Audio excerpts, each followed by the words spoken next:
4月4号至7号，欧洲卫视双语快讯开通特别节目，关注法国总统马克龙访华行程。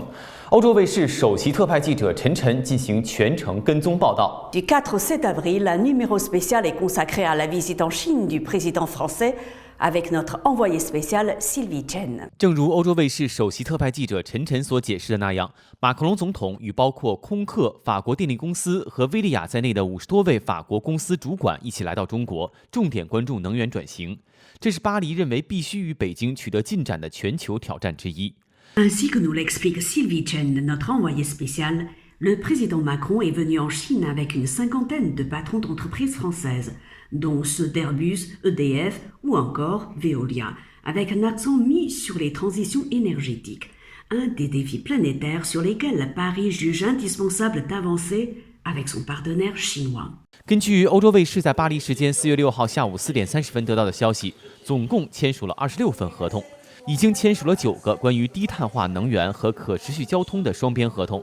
在法国方面，法国电力公司是最大的赢家，签署了12份涉及法国经济领域的合同，如航空、化妆品、农业、环境、金融。在法国方面，空客、欧莱雅、苏伊士、法国巴黎银行、JL Events、达索系统等都在签约之列。空中客车公司将向中国交付160架飞机。最后，在文化、科学、旅游和遗产领域签署了5项协议。这些协议主要涉及2024年法中文化旅游年，为学生和教师的交流提供便利的签证程序，建立一个名为休伯特·库里昂、蔡元培伙伴关系的法中双边科学合作项目，以及凡尔赛宫和故宫之间的展览，也就是2024年4月至6月在故宫展出150件凡尔赛宫藏品。根据法国总统府新闻办公室的说法，这次不会就这些合同的总金额进行沟通，各公司可根据意愿自行协商。欧洲卫视将针对这些合同中的部分内容进行更进一步的报道。Au total, selon les informations dont nous disposons le 6 avril à 16h30 heure de Paris, 26 contrats ont été signés, dont 9 contrats bilatéraux concernant l'énergie décarbonée et les transports durables. Côté français, EDF est le plus gros gagnant. 12 contrats concernant les domaines d'excellence de l'économie française, comme par exemple aviation, cosmétiques, agriculture, environnement, finances.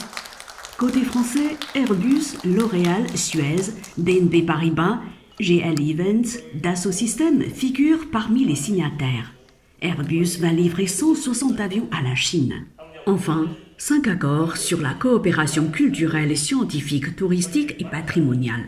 Ces accords concernent en particulier l'année franco-chinoise du tourisme culturel en 2024, l'établissement d'une procédure facilitée d'obtention de visa pour les mobilités des étudiants et enseignants, la mise en place d'un programme bilatéral France-Chine de partenariat scientifique dénommé Partenariat Hubert-Curien Cai Yuanpei, mais aussi l'exposition entre le château de Versailles et la cité interdite de 150 objets issus des collections de Versailles à la cité interdite d'avril à juin 2024.